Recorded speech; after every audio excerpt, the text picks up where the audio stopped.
I'm Morgan, 28 years old, and 3 weeks ago, my father threw my mother's wedding gift to me onto the cold marble floor in front of 150 guests. The sound it made, that small, dull thud of worn leather hitting stone, is something I'll never forget. Neither will the words he shouted, "Garbage belongs with garbage." He was talking about my mother, about her gift, about me. What he didn't know, what none of us knew, was that the old, faded passbook he'd just humiliated contained something that would change everything I thought I understood about my family. When I took it to the bank a week later, the teller looked at me like I'd just walked out of a vault. She went pale. Then she whispered, "Ma'am, please don't leave." Before I tell you what happened next, please take a moment to like and subscribe, but only if this story resonates with you. And if you're watching from somewhere around the world, drop a comment telling me where you are and what time it is there. I'd love to know. Now let me take you back 2 months before the wedding, when everything started to unravel. My family wasn't poor. That's the first thing you need to understand. My father, Richard Donovan, owned a mid-sized real estate company in Connecticut. Not Fortune 500, but comfortable. He drove a Mercedes E-Class, collected Rolex watches, and made sure everyone at the country club knew exactly how self-made he was. Growing up in our 5-bedroom colonial in Greenwich, I learned early that success had a specific shape in my father's eyes. And it didn't look like me. "If you'd been born a boy," he told me once when I was 12, "I'd have someone to pass the business to." I was standing right there, his only child. Apparently not enough. My mother, Helen, existed in the margins of our house. She cooked, she cleaned, she smiled at dinner parties and laughed at my father's jokes. And every morning, she went to her part-time job at the local library, a job my father never missed an opportunity to mock. "What do you even do there?" he'd sneer. "Organize books nobody reads? Count dust?" She never defended herself, not once. She'd just nod, clear the dishes, and disappear into the kitchen. For years, I thought she was weak. I'm ashamed to admit that now, but it's true. I looked at her silence and saw surrender. I didn't understand what she was actually doing. I didn't understand anything. My father had a favorite phrase: "In this house, men decide, women execute." He said it like it was wisdom, like he was passing down some ancient truth instead of just cruelty wrapped in tradition. And for most of my life, I believed him. I believed that my mother had nothing, that she was nothing without him. I was so incredibly wrong. I met Daniel Mercer on a Tuesday in October during a field trip. I teach 3rd grade at Riverside Elementary. Yes, the career my father considers a waste of potential. I was chaperoning 23 8-year-olds through a construction site tour when I literally bumped into the architect explaining load-bearing walls. Daniel caught my elbow before I fell into a pile of lumber. His hands were warm. His smile was warmer. "Careful," he said. "This is a hard hat zone." I wasn't wearing a hard hat. Neither was my heart. We dated for 2 years before he proposed. 2 years of dinners where he actually asked about my day. 2 years of someone looking at me like I mattered, not for what I could provide, but for who I was. Daniel's family was different from mine in every way that counted. His father, Harold Mercer, ran Mercer Development, a commercial real estate firm that made my father's company look like a lemonade stand. But you'd never know it from how they treated people. The first time I met Harold and Catherine Mercer, they asked about my students. Not my family's net worth. Not my prospects. My students. "3rd grade is such a pivotal year," Catherine said, pouring me tea in their Manhattan penthouse. "That's when children really start to discover who they are." I almost cried. Nobody had ever talked about my work like it mattered before. When my father found out who Daniel's family was, something shifted. Suddenly, he was interested in my relationship. Suddenly, he wanted to meet my boyfriend. Suddenly, his daughter, the teacher, was making connections. He called me for the first time in 6 months the day after I announced my engagement, not to congratulate me, to ask about Harold Mercer's portfolio. I'll pay for everything, my father announced, 3 days after meeting Daniel's parents. I was sitting in his home office, the one with the mahogany desk and the framed photos of buildings he'd developed. He'd never invited me in here before. The leather chair creaked as he leaned forward, his eyes bright with something I'd never seen directed at me: interest. The whole wedding, venue, catering, flowers, everything. Consider it my gift. I should have been suspicious. My father had never spent more than $50 on my birthday presents. Suddenly he wanted to drop $80,000 on a wedding? But Daniel squeezed my hand under the table and whispered, "Maybe he's trying to change." I wanted to believe that. God, I wanted to believe that so badly. So I said yes. Within a week, my father had booked Westbrook Country Club, a venue he wasn't even a member of, but desperately wanted to be. He'd selected the caterer, the florist, the band. He'd designed invitations with gold foil lettering that cost more than my monthly salary. The guest list had 150 names. I recognized maybe 30 of them. Business associates, my father explained when I asked. Important people. Important to whom? The night before the invitations went out, my mother found me in the garden. She moved quietly, like she always did, appearing beside me like a ghost. "Morgan," she said softly, pressing something into my hand. "I have a gift for you, too. But I'll give it to you on your wedding day." I looked down. Her fingers were wrapped around mine, warm and trembling. "It's the most important thing I have," she whispered. "Remember that. No matter what anyone says." I didn't understand then, but I would. The morning of the wedding, I sat in my childhood bedroom and thought about my mother. There's a memory I'd almost forgotten. I was 15, homesick from school, wandering the house in my pajamas. I'd gone looking for crackers in the kitchen and heard something from my parents' bedroom. Counting. My mother's voice, soft and rhythmic, like a lullaby made of numbers. I'd crept to the doorway and peeked inside. She was sitting on the edge of the bed, a small notebook in her hands, a stack of bills on the comforter beside her. Not a lot of money, maybe a few $100s, but she was counting it like it was gold. When she saw me, her face changed. Not guilty exactly. Something else. Something I couldn't name. "Just grown-up things," she'd said, tucking the notebook into the old oak jewelry box that had belonged to her mother. "Nothing to worry about." I never asked about it again. Kids don't, do they? We assume our parents' secrets don't concern us. But sitting in that same bedroom 15 years later, watching the morning light stream through the curtains, I wondered, what had she been saving for, and why did she have to hide it? My mother knocked on the door at 9 o'clock, holding a garment bag with my borrowed Vera Wang inside. "Are you ready?" she asked. I wasn't. Not for any of it. But I smiled and stood and let her help me into the dress that my father had insisted on.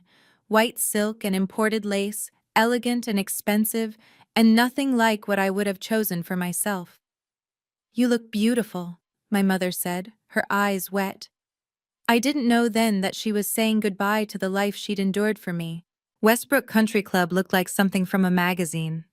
White roses cascaded from crystal vases. A string quartet played Vivaldi near the fountain.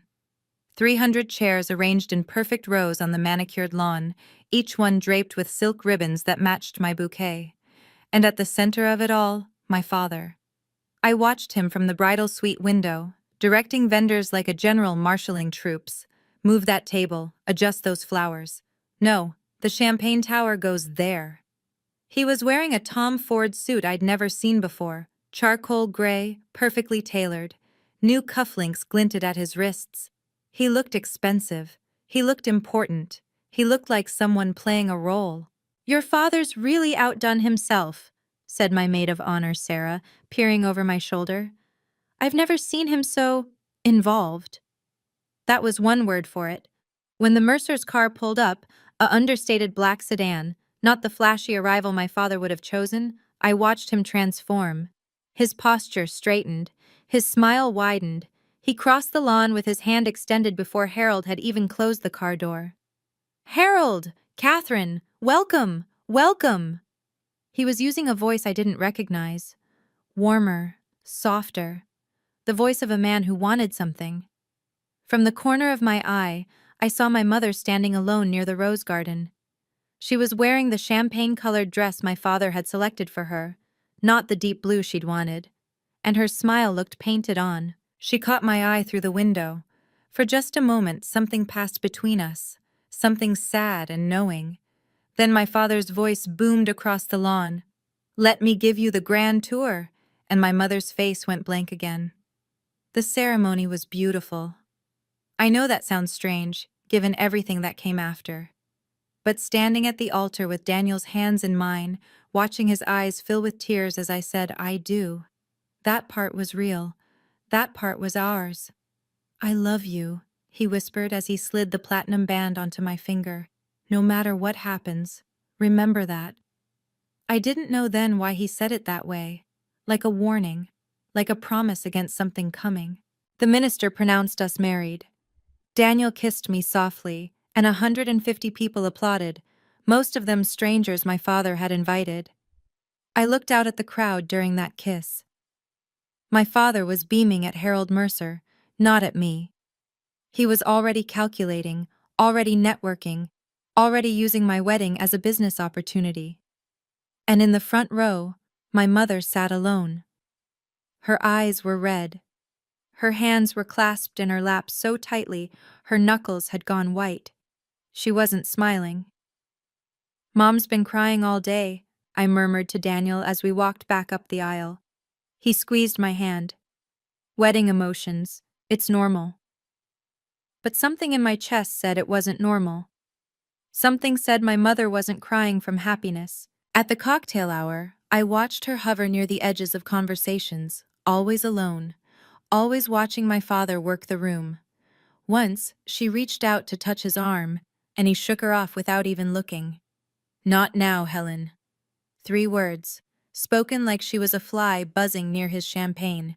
She withdrew her hand slowly, carefully, like she'd learned to make herself small. I should have gone to her then.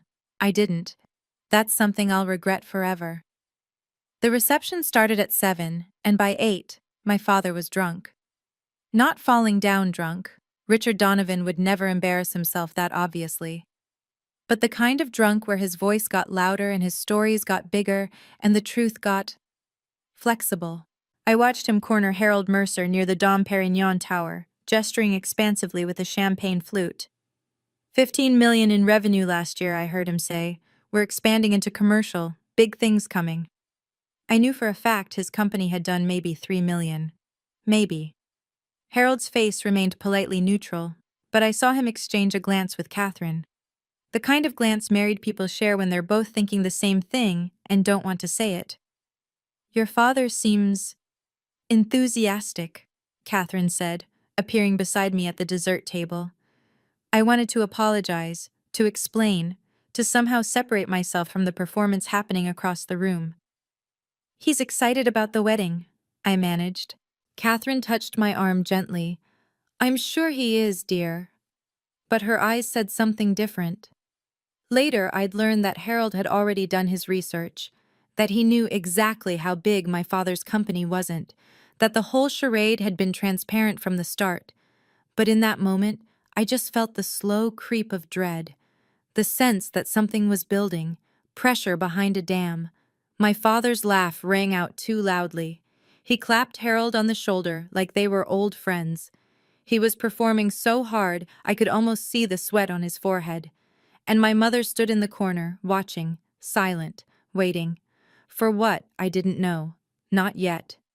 "Ladies and gentlemen, it's time for the family gifts." The MC's voice cut through the champagne chatter and guests began drifting toward their seats. This was my father's favorite part. He'd been planning his presentation for weeks. He took the stage first, naturally. "Daniel, Morgan," he began, his voice carrying that artificial warmth I'd come to recognize. "From the Donovan family to yours, a check for $50,000 for your future." He held up an envelope made of Italian leather, embossed with gold. The guests applauded. I smiled the smile I'd learned from my mother.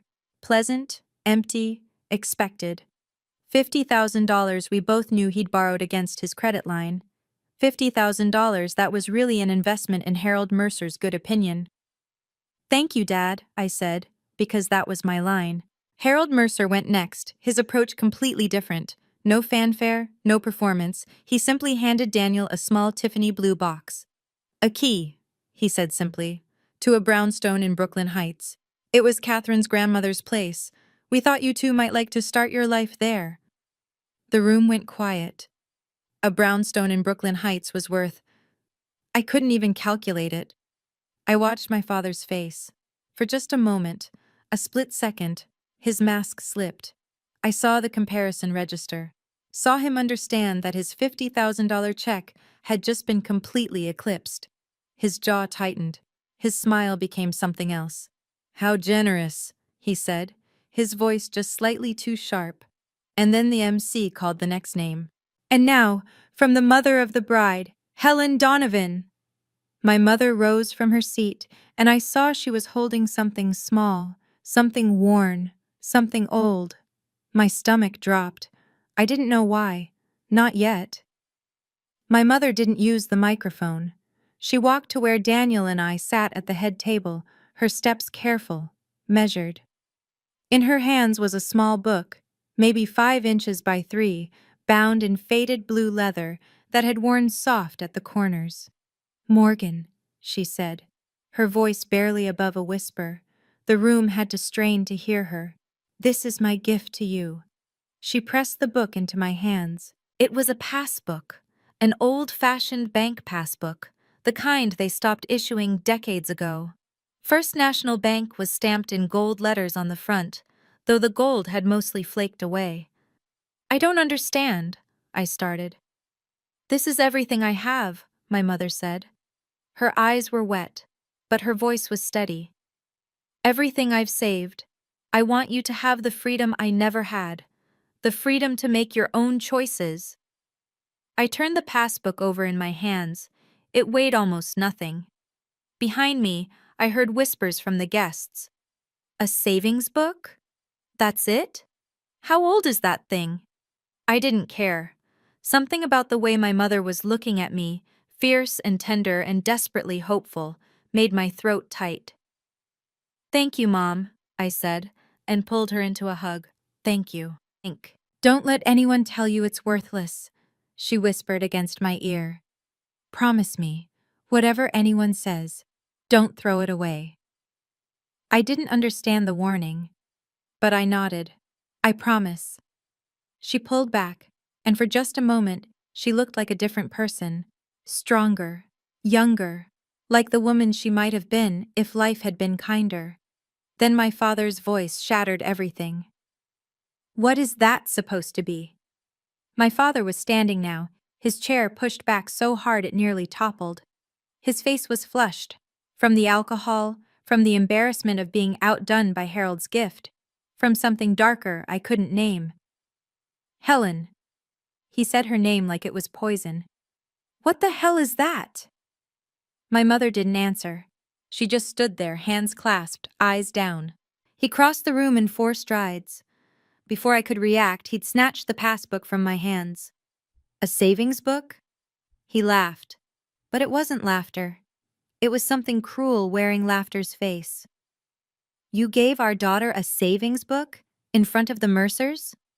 "Richard, please," my mother started. 30 years. He wasn't whispering anymore. His voice filled the ballroom, bouncing off the crystal chandeliers, the silk-draped walls.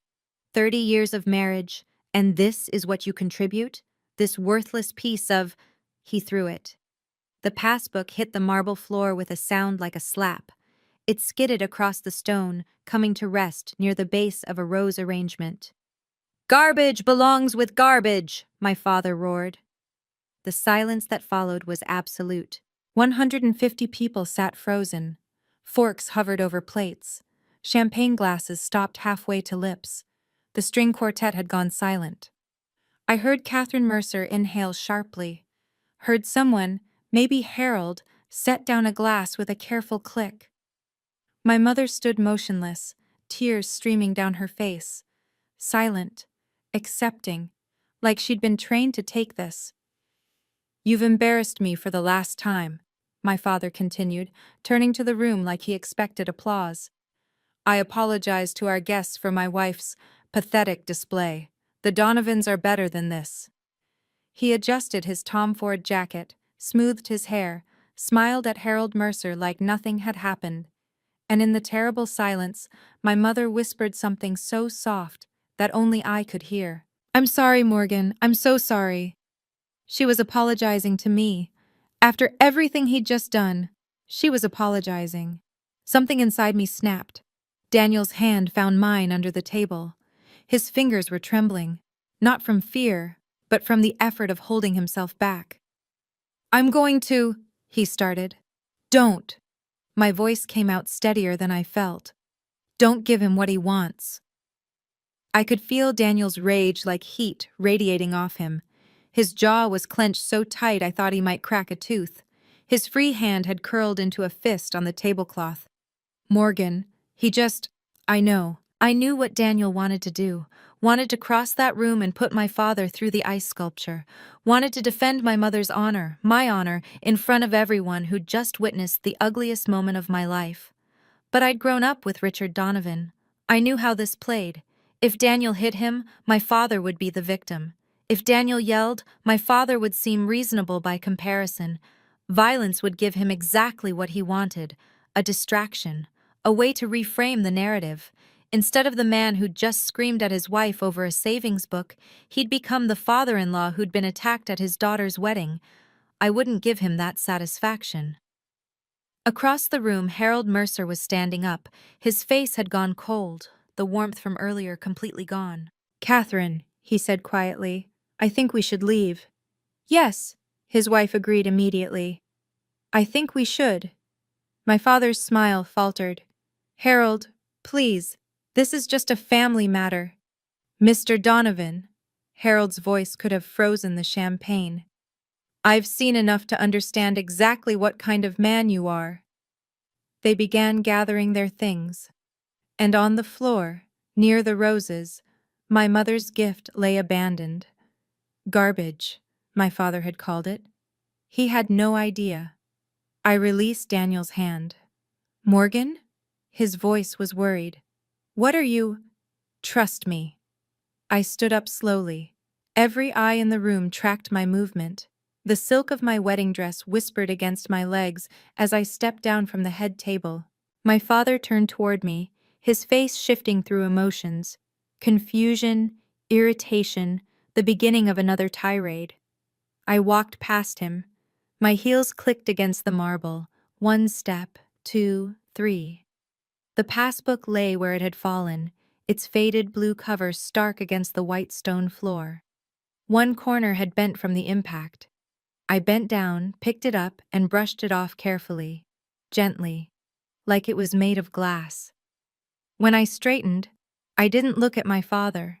I walked to my mother, who stood frozen near the wall, tears still wet on her cheeks. "Thank you, Mom," I said, loud enough for the room to hear. "This is the most meaningful gift I've ever received. I'll treasure it forever." I kissed her cheek, felt her trembling. Then I turned to Daniel, who was already on his feet.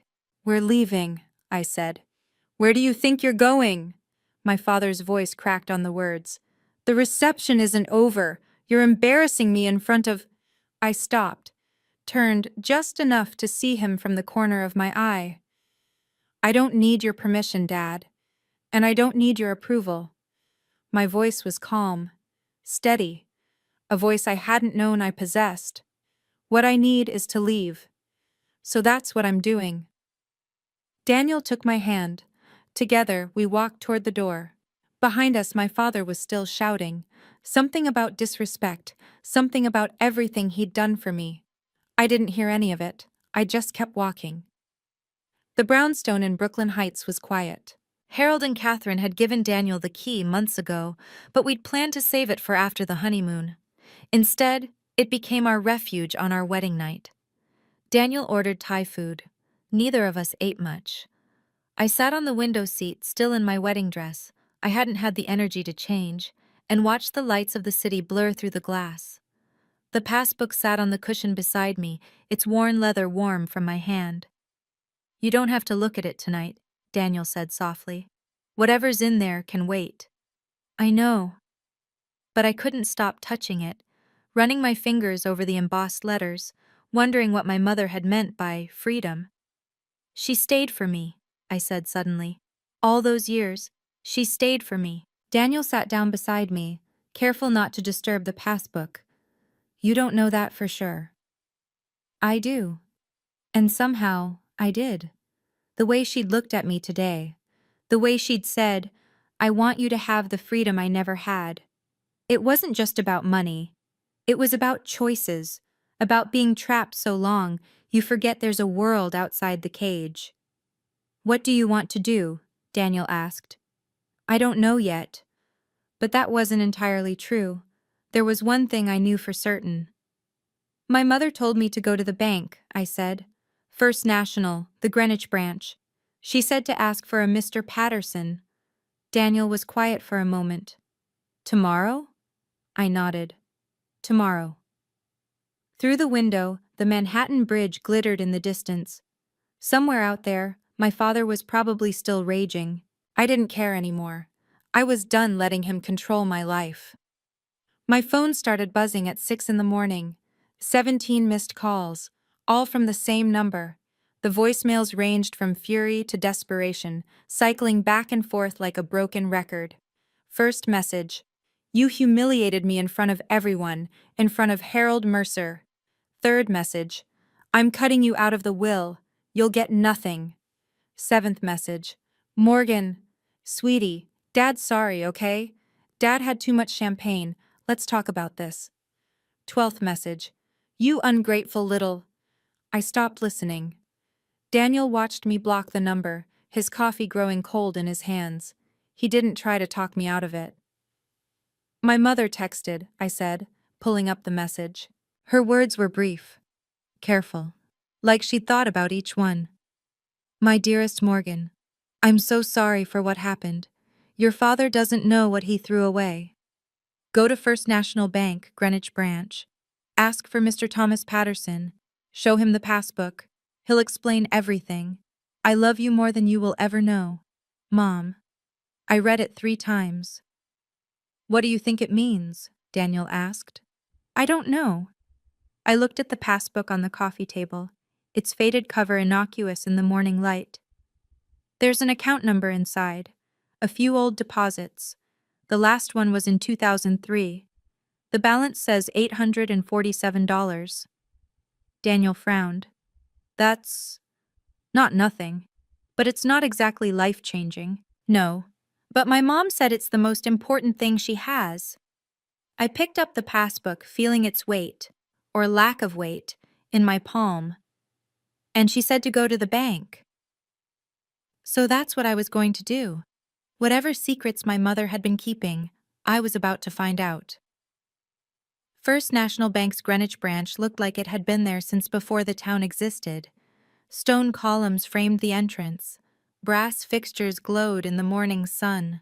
The kind of old money elegance that made my father's McMansion ambitions look exactly as desperate as they were. Daniel held my hand as we walked through the revolving doors.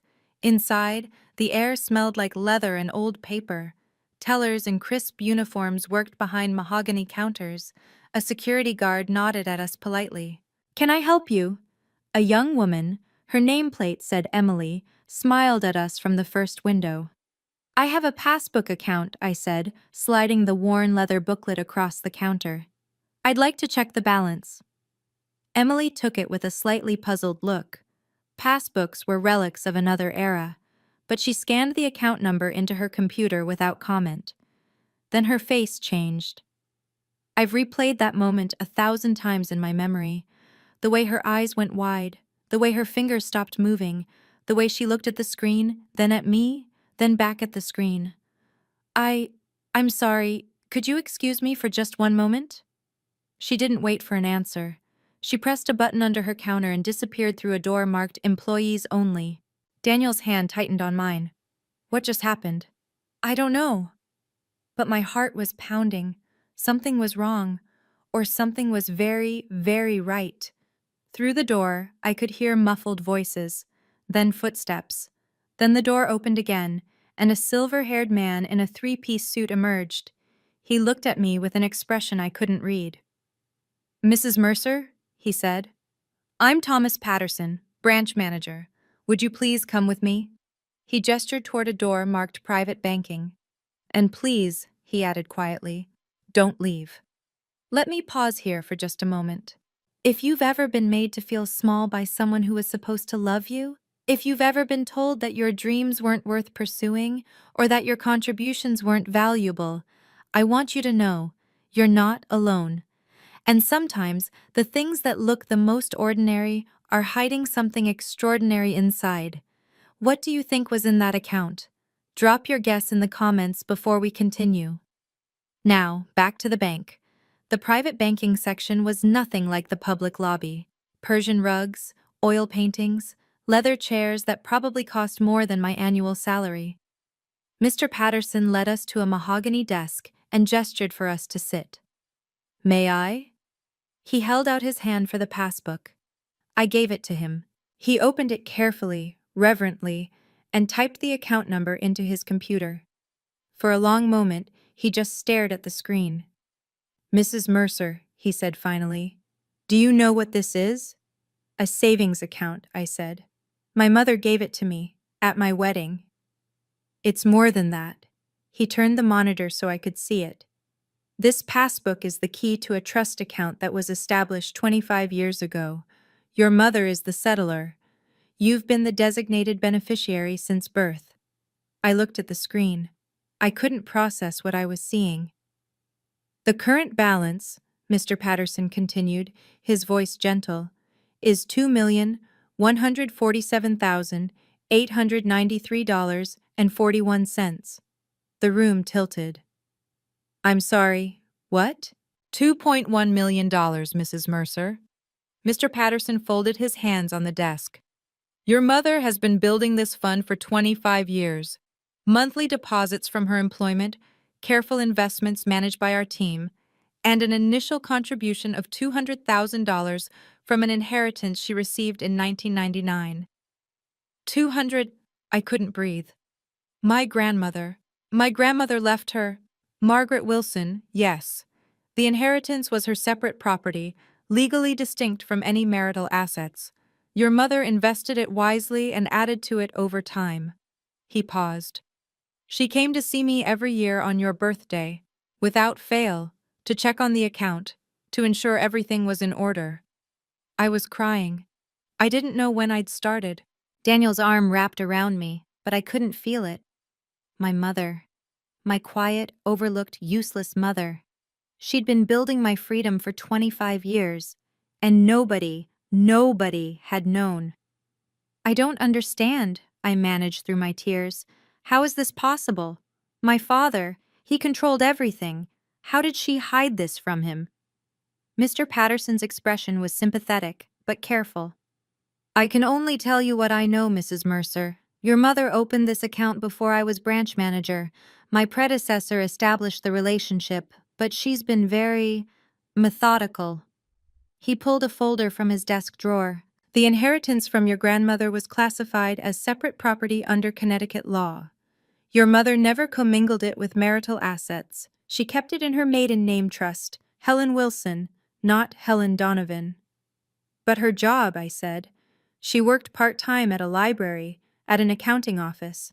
My father said it was worthless. He said she was wasting her time." "Her deposits were modest but consistent. 20 years of compound interest and conservative investments added considerably to the principal." He showed me a graph, a line climbing steadily upward over decades. "She also took a portion of household money, small amounts, over time. Nothing that would be noticed. But it accumulated. Grocery money, household allowance, the cash my father threw at her like she was a servant being paid. She'd saved it, all of it." "There's something else," Mr. Patterson said.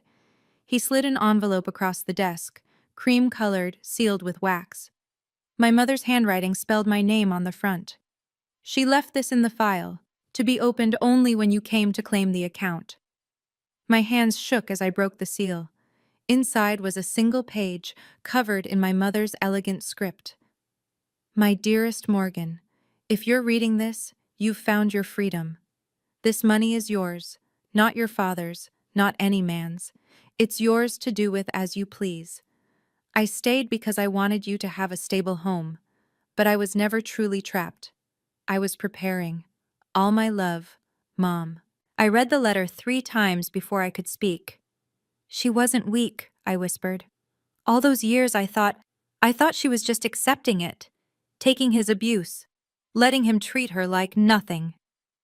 Mr. Patterson was quiet, giving me space. She was playing the long game. Daniel's voice was full of wonder. 25 years, and he never knew. There's additional documentation, Mr. Patterson said carefully. I'm not certain if you're aware, but your parents have had a legal separation agreement in place for approximately 20 years. I looked up sharply. A what? A separation agreement. They remained in the same residence, but your mother's financial and legal interests were protected. It was unconventional. He hesitated. I believe she stayed for you, Mrs. Mercer, until you were grown, until you were safe. 20 years. 20 years of sharing a house with a man who mocked her, dismissed her, made her feel like nothing. And the whole time, she'd had an escape hatch, a plan, but she'd stayed, because of me. I need to call her, I said, reaching for my phone. I dialed with shaking hands. She picked up on the first ring. Morgan? Did you go to the bank? Mom. I was crying again. Mom, why didn't you tell me? All those years, why didn't you ever tell me? Her voice was thick with tears, too. Because you were a child, and children shouldn't have to carry their parents' secrets. You needed to believe in the family, even if the family was broken. You needed stability. You sacrificed everything. No, sweetheart. I sacrificed nothing. I invested. She laughed softly, wetly. I invested in you. And now it's time for us both to be free. That word again. Freedom. For the first time, I understood what she meant. What do you want to do now, Mom? The question hung in the air between us, between 2 women who had both spent their lives under Richard Donovan's shadow. I want to leave, she said. The words came out like an exhale, like something she'd been holding in for decades. I've already spoken to my lawyer. The divorce papers are ready. They've been ready for years. Years. She'd been waiting, planning, biding her time until I was safely out of that house, safely married, safely beyond his reach. I have an apartment, she continued. Small, but it's mine. Near the library in New Haven. I've been paying rent on it for 2 years, just waiting. 2 years? I told you, Morgan. I was preparing. There was a smile in her voice now. Not bitter, not sad, but something like triumph. Your father never looked at the household accounts closely. He thought money was beneath him. He just handed me cash and expected me to make it work. So she had. She'd made it work in ways he never imagined.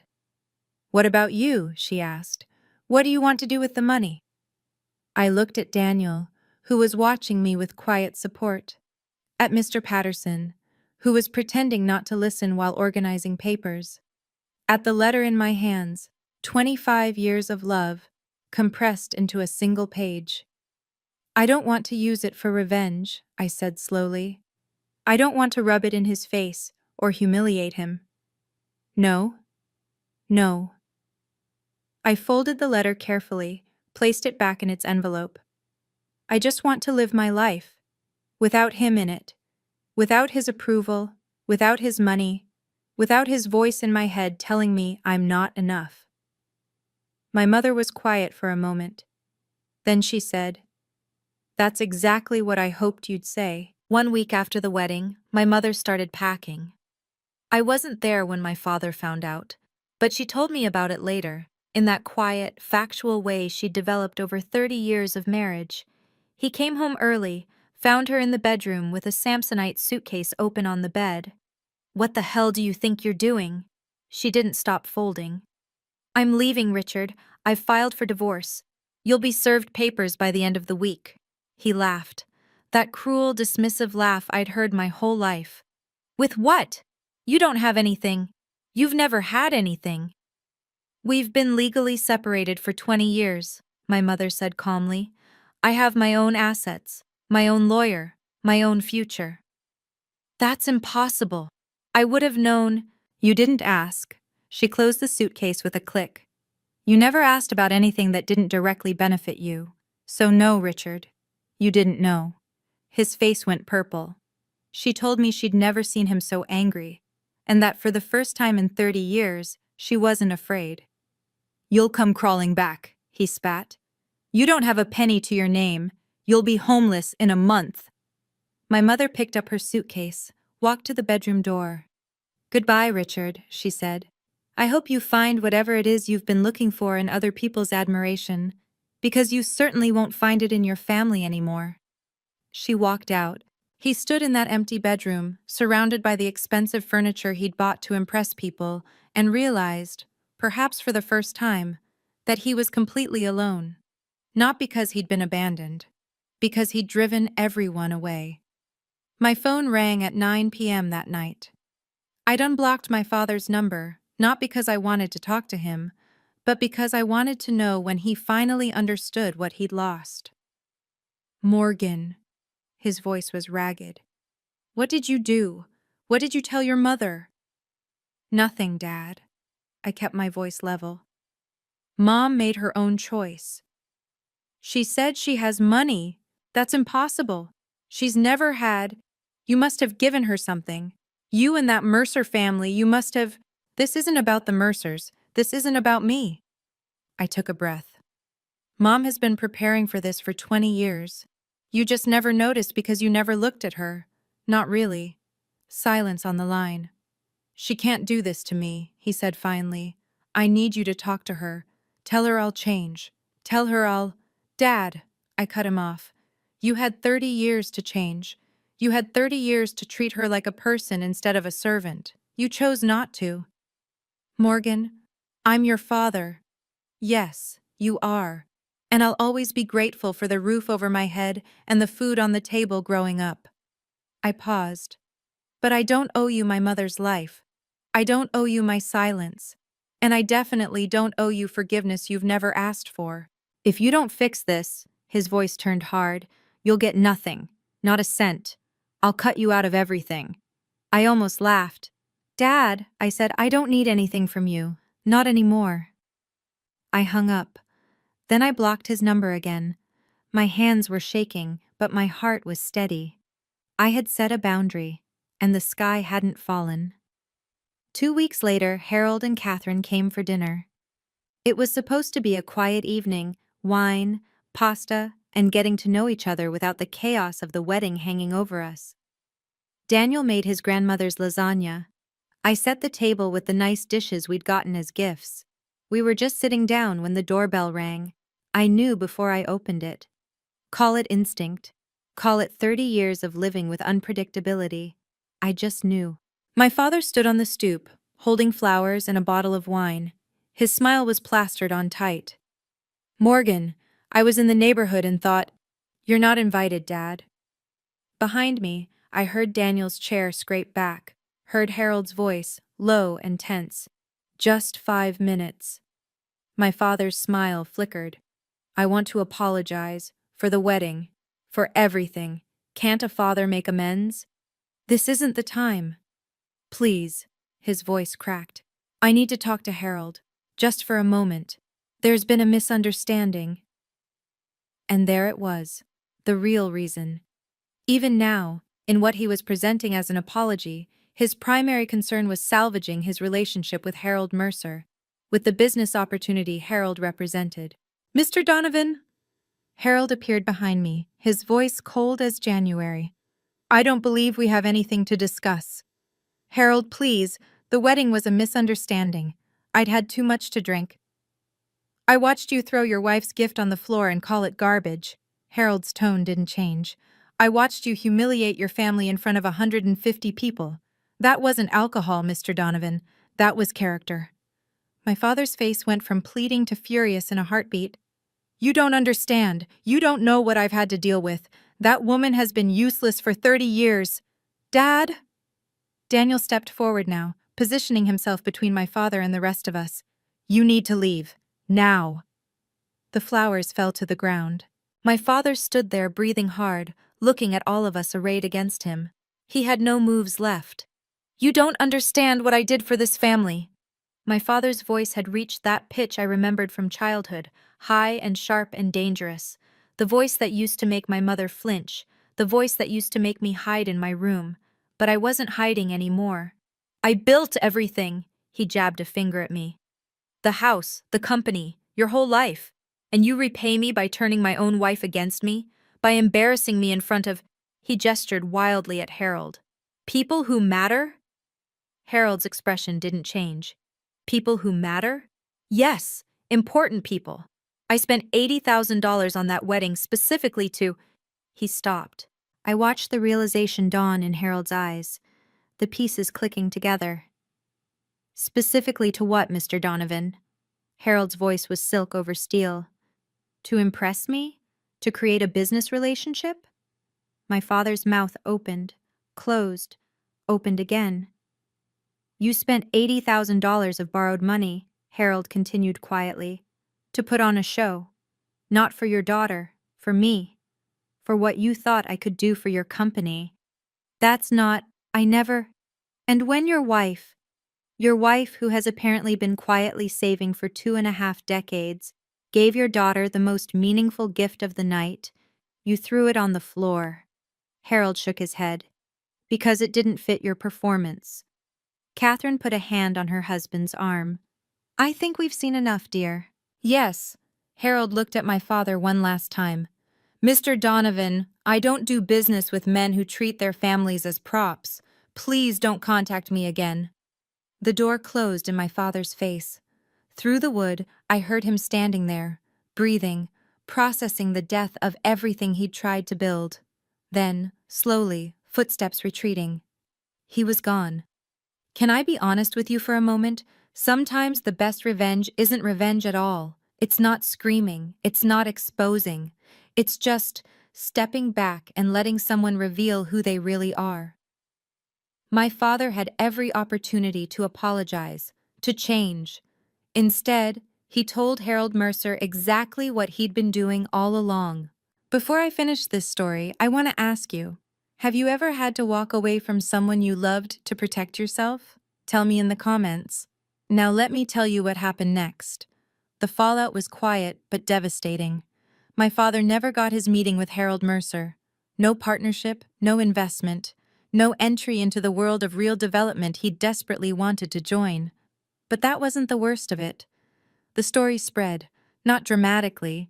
There were no headlines, no social media exposés, just whispers, the way things travel in small Connecticut business circles. Did you hear what happened at the Donovan wedding? Apparently he threw his wife's gift on the floor. The Mercers left before the cake was cut. Within months, 2 deals my father had been pursuing fell through. Nothing official, just politely declined meetings, unreturned phone calls, lunch dates that never got scheduled. His company didn't collapse. He wasn't ruined. But the doors he'd spent decades trying to open, they were closed now, quietly, firmly, permanently. I didn't take any pleasure in it. Okay, maybe a little, but mostly, I just felt tired. Tired of the decades of performance. Tired of the lies and the manipulation and the constant, exhausting effort to earn approval from someone incapable of giving it. My father called occasionally in those first few months. I never answered. He sent letters, long, rambling things that alternated between apology and accusation. I read the first one, threw away the rest. Don't you think you should talk to him? A colleague asked me once. He's still your father. I thought about that. He is, I agreed. And I don't hate him, but I don't need him in my life to love him from a distance. Some relationships are healthier with space. She didn't understand. That was okay. Most people don't understand until they've lived it, until they've had to build walls just to survive. My mother bloomed. There's no other word for it. In the months after she moved into her New Haven apartment, I watched her transform into someone I'd never met before. She cut her hair short, something my father had forbidden for 30 years. She painted her living room yellow, her favorite color, the one he'd called tacky. She volunteered at the library where she'd once worked, not for money now, but for joy. I forgot what it felt like, she told me over lunch one day, to make a decision and not have to defend it, to just be. The divorce finalized quietly. My father couldn't contest anything. The separation agreement had been ironclad for 2 decades. He got the house and the business. She got her freedom. She told me she'd started writing. A journal at first, then something more structured. 30 years of memories, observations, survival strategies. I'm thinking of turning it into a book, she said, almost shyly. A memoir, maybe, for other women in situations like mine. Mom. I took her hand across the cafe table. That's incredible. I don't know if anyone would read it. I would read it, and I think a lot of other people would too. I squeezed her fingers. You have a story worth telling. She smiled, a real smile, not the painted-on version I'd grown up watching. You know what I realized? She said. All those years, I thought I was weak for staying, for not fighting back. But I wasn't staying because I was weak. I was staying because I was building something. A future for you. And now, she gestured around at her small, sunny apartment. Now I get to build something for myself. It was the bravest thing I'd ever heard. People asked me what I was going to do with the money. $2 million, life-changing money, quit your job money, buy a mansion and never work again money. I kept teaching. I know. It sounds crazy, but here's the thing. I didn't become a teacher because I couldn't do anything else. I became a teacher because I love it. Because every day I get to watch 8-year-olds discover that they're capable of more than they thought. How could money replace that? But I did use it. Carefully, meaningfully. I worked with a financial advisor to establish a scholarship fund, the Margaret Wilson Education Fund, named for my grandmother, whose inheritance had started everything. Every year, it would help 5 students from low-income families attend college. Why not your name? Daniel asked when I showed him the paperwork. Because it's not about me. I signed the final document. It's about continuing what my mother started, using silence and patience and small, steady actions to change lives. We bought a house in Connecticut, not Greenwich, not my father's territory, but a quiet neighborhood where the schools were good and the neighbors waved hello. 3 bedrooms, a backyard, a kitchen big enough to cook Sunday dinners. And I started teaching a new unit to my 3rd graders, financial literacy. How to save. How to plan. How small actions, repeated over time, can build something enormous. They were too young to fully understand, but someday they would. You're really not going to quit? My friend Sarah asked, incredulous. Why would I quit? Because you could do anything, travel the world, start a business, buy a yacht. I laughed. What would I do with a yacht? She didn't get it. That was okay. The best things in life aren't measured in square footage or horsepower. My mother taught me that. My father and I haven't spoken in 18 months. He still calls sometimes, not often, but enough that I know he hasn't forgotten I exist. Birthdays, holidays, the occasional random Tuesday when he's probably had too much scotch and started thinking about legacy. I don't answer. I don't block him either. It's a strange position to hold, loving someone you can't be around, understanding them while refusing to accept their behavior, mourning a relationship that was never what you needed it to be. Will you ever forgive him? Daniel asked me once. I had to think about it. Forgiveness is a process, I said finally, not a moment. I'm working on letting go of the anger, the hurt, the years of feeling like I wasn't enough. I paused. But forgiveness doesn't mean letting someone back into your life so they can hurt you again. Those are 2 different things. So you won't see him? Maybe someday. For a funeral, a hospital visit. Something that requires family to show up regardless of history. I shrugged. But Thanksgiving dinners, birthday parties, introducing him to his grandchildren? I touched my stomach, too early to show, but we'd just found out. Not until he can demonstrate real change, and not just change for a week or a month, change that sticks. Some people thought I was being too harsh. Others thought I wasn't being harsh enough. Here's what I've learned. You can't make everyone happy. You can only make choices you can live with. And I could live with distance. I could live with boundaries. I could live with loving my father from afar while protecting myself and my family from his chaos. It wasn't perfect, but it was honest. And sometimes, honest is the best you can do. 3 years later, I'm sitting in my kitchen, watching my daughter eat scrambled eggs. Her name is Margaret. Maggie for short. She has Daniel's eyes and my mother's stubborn chin and a laugh that fills every room she's in. My mother is here too, helping Maggie navigate the complex engineering of getting eggs onto a fork. She's 60 now, silver-haired and serene in a way I never saw growing up. She published her memoir last year. It didn't make the bestseller lists, but she's gotten dozens of letters from women who recognize their own stories in her words. Worth it, she told me, holding one of those letters. Even if it only helped one person, it was worth it. Daniel is making coffee, humming something under his breath. He's expanded his architecture practice to include pro bono work for community centers. Giving back, he calls it, paying forward the luck we've had. The Margaret Wilson Education Fund has now helped 43 students attend college. Last year, one of them sent me a thank you note that made me cry. You believed in me when I didn't believe in myself, she wrote. I didn't even know you, and you changed my life. I framed that letter. It hangs in my classroom. Through the window I can see the Connecticut afternoon, leaves turning gold, sunlight slanting through the trees. It's the kind of day that used to make me anxious, because perfect weather meant my father would want to entertain, and entertaining meant performing, and performing meant exhaustion. Now perfect weather just means perfect weather. Mama, Maggie says, holding up her fork triumphantly, I did it! You did, baby. I'm so proud of you. My mother catches my eye across the table. She's smiling. We both are. I keep the passbook in a frame now. It hangs in our living room, near the window where the afternoon light catches the faded blue leather.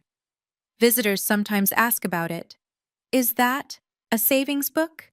And I tell them the short version of the story. It was my mother's gift, I say. The most valuable thing she ever gave me. They always ask how much was in it. That's not the point I want to tell them.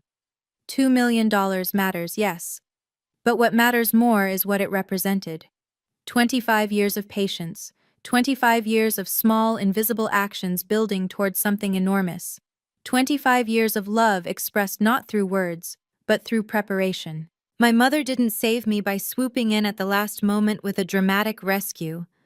She saved me by planning year after year so that when I finally needed freedom, it was already waiting. That's the lesson I carry with me now. The people who truly love you don't always love loudly. Sometimes they love in silence, in persistence, in showing up again and again even when no one's watching. And the people who try to make you small, their power only lasts as long as you believe in it. The moment you step back, the moment you stop performing for their approval, you realize they were never as big as they seemed. They were just loud. My father called the passbook garbage. He threw it on the floor in front of everyone who mattered to him. He was wrong. The garbage wasn't the passbook. The garbage was the idea that love could be measured in performances, in impressions, in how much you could make other people admire you. Real love looks like my mother's savings book, worn, faded, easy to overlook, and worth more than everything my father ever tried to buy.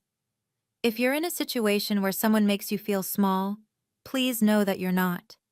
You're just surrounded by people who haven't learned how to see you yet. One day, you'll find the ones who do, and everything will change. That's my story. Thank you for staying until the end. Thank you for listening. Thank you for being here. If this resonated with you, if you've ever had to walk away from someone you love to save yourself, I'd love to hear your story. Drop a comment below. I read every single one. And if you want to hear more stories like this, stories about quiet strength, unexpected justice, and the power of patience, please subscribe and hit the notification bell so you don't miss the next one. The link to more stories is in the description below. Until next time, take care of yourself. You're worth it.